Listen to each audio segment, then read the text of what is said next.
Greetings and salutations, my dearest friends. My name is Samantha, and today I'm going to be doing a book tag. This is the beginning of the year book tag.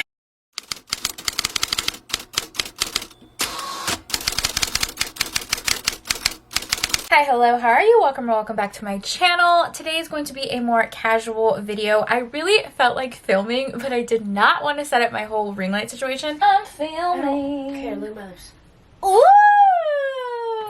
They look good. You should wear that tomorrow. Why is it like when I film, everyone decides to come in my room and vacuum? Like, I just don't understand. Forget the vacuum exists, and then the second I turn the camera on, they're like, ah, time to vacuum. Today we're doing a book tag. I never do book tags, but they're kind of fun. It was called the beginning of the year book tag, which I know we're headed into March. Okay, this year's already flying by a little bit. January was a blur. I was recovering from a surgery, so I wasn't really setting like intentional goals or anything like that. So I thought it'd be fun to kind of do this book tag anyways. Now this was created by Larry, but I also saw Tori from Novel Life do it, which is really fun. So I'll leave both of their videos down below if you want to watch. I sit right there in front of my bookshelf with my ring light. But my room's a mess and I didn't feel like doing that. So we're sitting in front of my desk and it's gonna be a chill, casual video. Questions are here on my phone, so if I'm looking down, that's why. I didn't write down any of my answers. I watched their videos a couple days ago, so we'll just go with the flow. First question is, how many books are you planning on reading in 2024?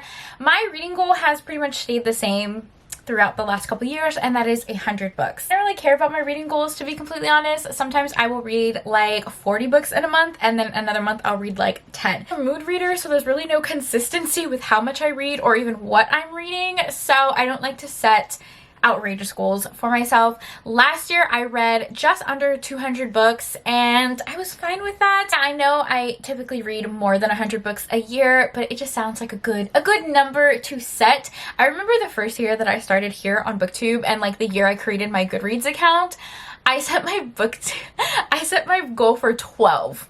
I was just happy to read at least one book a month. So yeah, I don't really care about how many books I'm reading. Next question is most anticipated release of the year.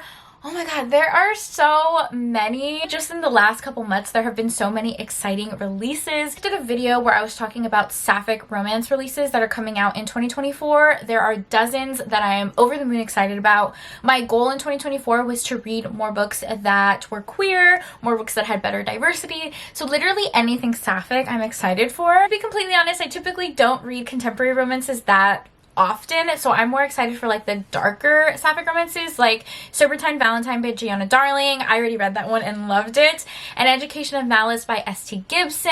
Unlikely by Marley Valentine. Darker sapphic romances is kind of my vibe for the year. Spoiler alert, I did read Serpentine Valentine and loved it. I gave it 5 stars. But S.T. Gibson and Marley Valentine are two authors that I've already read from and loved, so I'm just excited for their sapphic release. Then the book that I am probably the most excited about, I cannot wait, is Business Casual by B.K. Borison. It's the 4th and final book in the Love Light series. The series is a bunch of small town romances set during different seasons, and I am so obsessed with this series. I love it so much that I actually have tattoos for the first 3 books in this series. I have a quote from book 2, a little strawberry for book 3, and then like a little pine tree on my finger for book 1.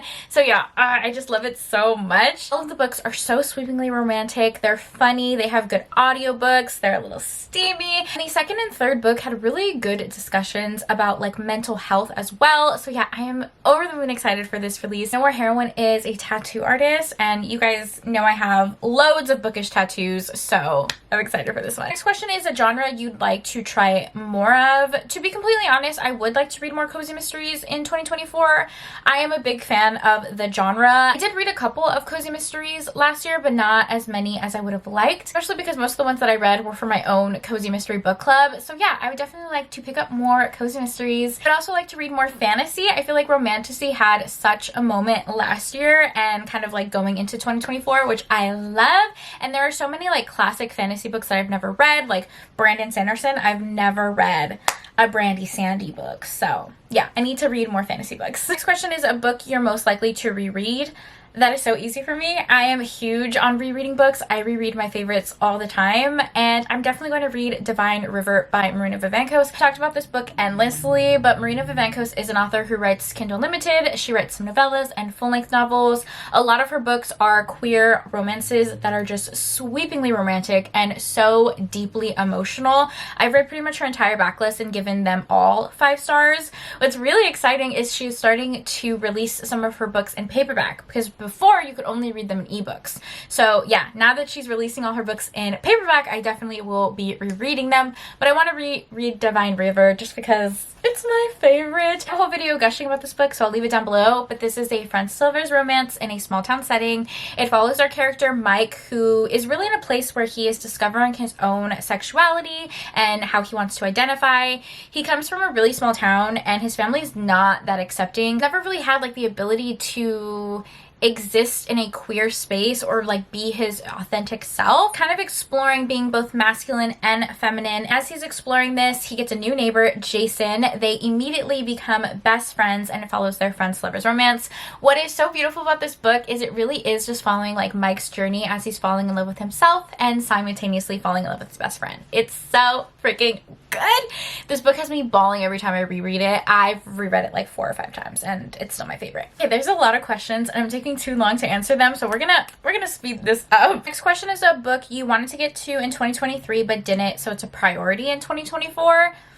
So many. So freaking many. I really want to read Emily Wilde's Encyclopedia of Fairies by Heather Fawcett. This was on like everybody's favorite list of the year. It's a enemies to lovers fantasy, and yeah, I just need to get to it. Clearly everyone loved it, and I know the second book came out recently, so I probably will read this in like a fantasy romance vlog. Then I also desperately need to read Gianna Darling's MC series. The first book in that series is Lessons in Corruption, which is a student-teacher romance. This has been on my TBR for a ridiculously long time. All of my friends have told me to read it, and I just need to get to it, especially because I enjoyed Serpentine Valentine so much. I need to read that one too.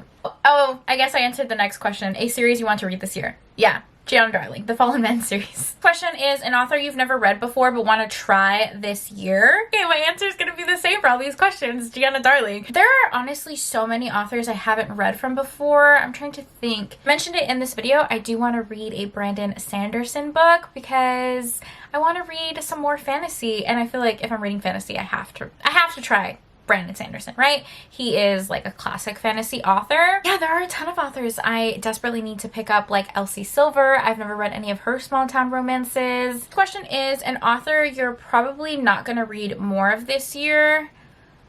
I'm trying to think of authors that I'm just like absolutely done with, will not pick up a book from them. There's not that many, to be completely honest, because I'll always give a book a try. You know, I'm always willing to try to read something. Definitely not going to be reading any Judith McNaught this year. Okay, you guys have been watching my channel. You guys know I loathe Judith McNaught books. Okay, she's a historical romance author.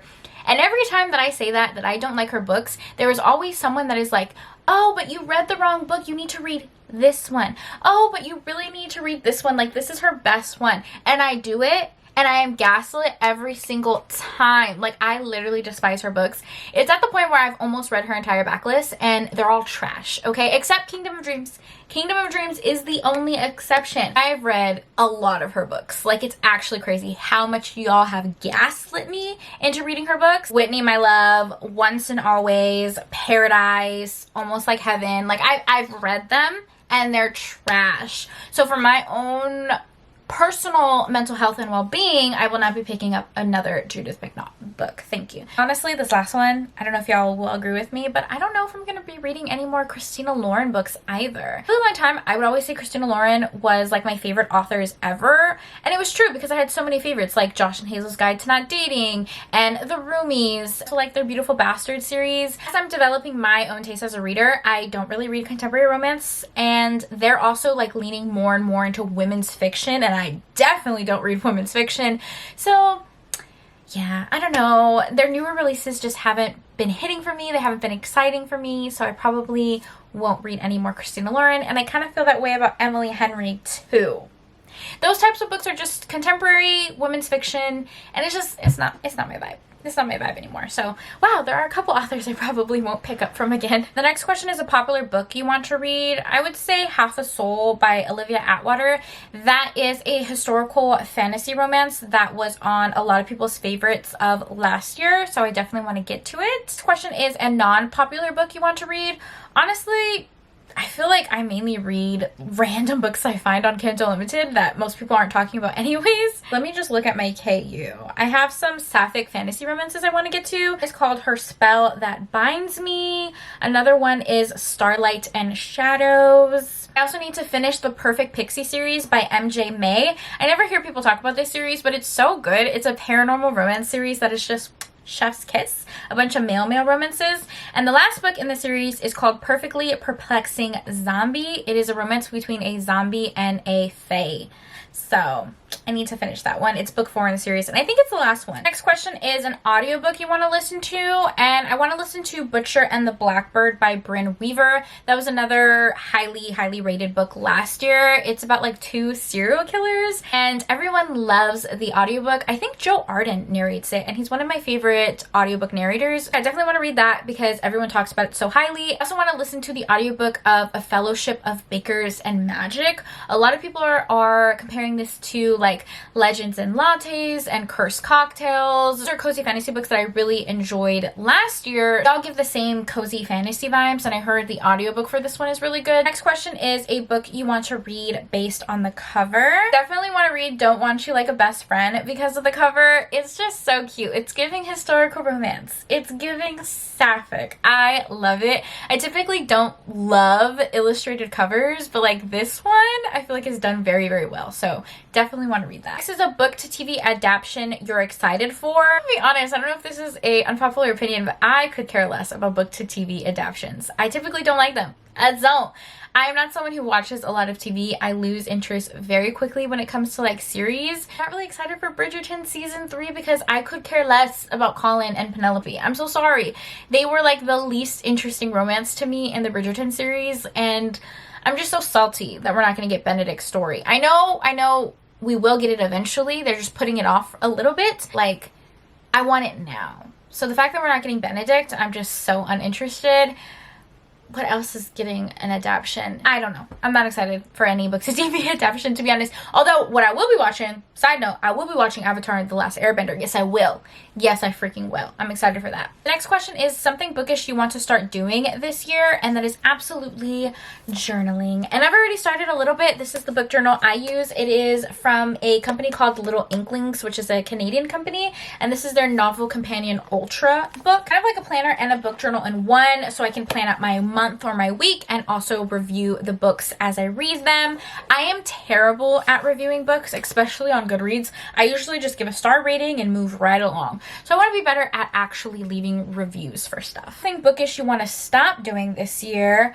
I'm not really like putting myself on a book ban, but I definitely do want to be more intentional about how many books I'm buying, because to be honest, I don't have a ton of room. I have 3 bookshelves, plus I have books in the closet, and there's literally no space. Every single time I get a new book, it's like playing Tetris. I'm like trying to move stuff and slot stuff in, and it's a mess. Okay, so I need to actually declutter and reorganize my bookshelves before I buy a bunch of new books. So question, a 2024 bookish goal. I feel like I answered that question already. I want to read books that have good diversity, books that are more queer and gay, because I'm queer and gay and I just want to read more about it. So yeah. Next is a 2024 booktube goal.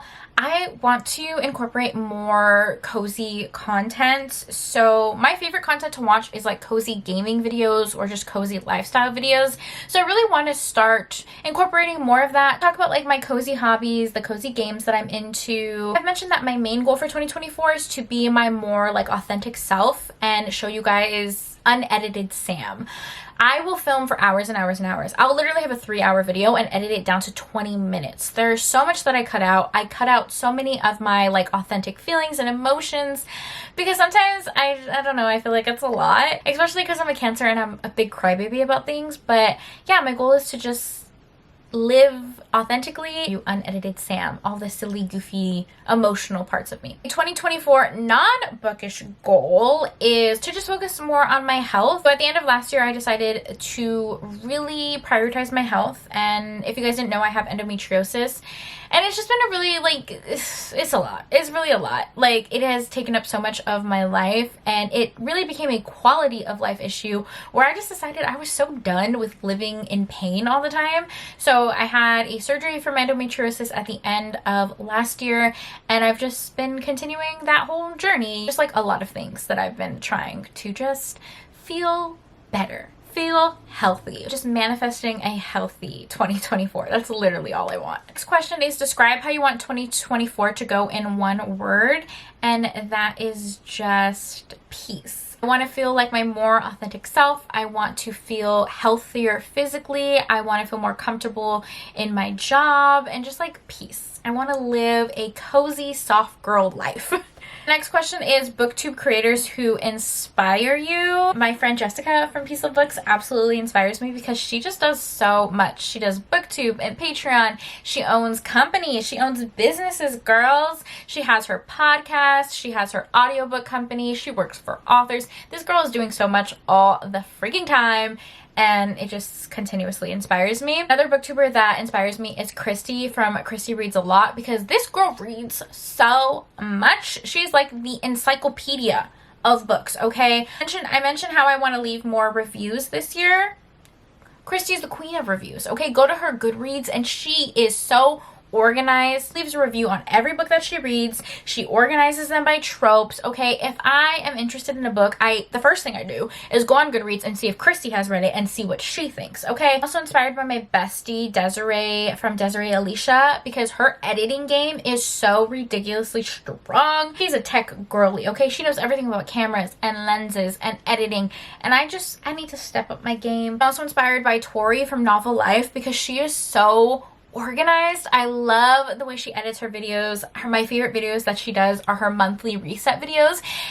I watch those to get inspiration, okay? I watch those to inspire me to open up my planner, do my laundry, set my TBR card up. Like, she just inspires me to be productive, okay? So yeah, love those girls. I'm inspired by so many people on BookTube, but I love them so much. Next question is something you want to say to anyone wanting to start a book account. Just do it. Just do it, bestie. I want to see it, okay? I literally want to see everything. I want to see you at the bookstore. I want to see the books that you're hauling. I want to see you annotating books. I want to see your book journal. I am so nosy. I want to see everything. So just turn on the camera and do it. And also, don't feel the need to read what everyone else is reading. I know when you first scroll on like Bookstagram, BookTok, BookTube, there are the same books repeated over and over again. It just happens, right? You will find your people, you will find your niche, and you don't have to read popular books in order to do that. You can read horror, thriller, cozy mysteries, fantasies, romance. You could read whatever you want, and I promise you, you will find your people. You will find people who are interested in that content. So just read what you want to read. Don't feel pressured to read what's popular. Alright, that is it. This was a very long video. Very long. I was very chatty. I hope you guys enjoyed it nonetheless. As always, thank you for taking time out of your day to spend time with me. It means the world to me. I hope you guys are all staying happy and healthy, and I will see you in my next video. Bye!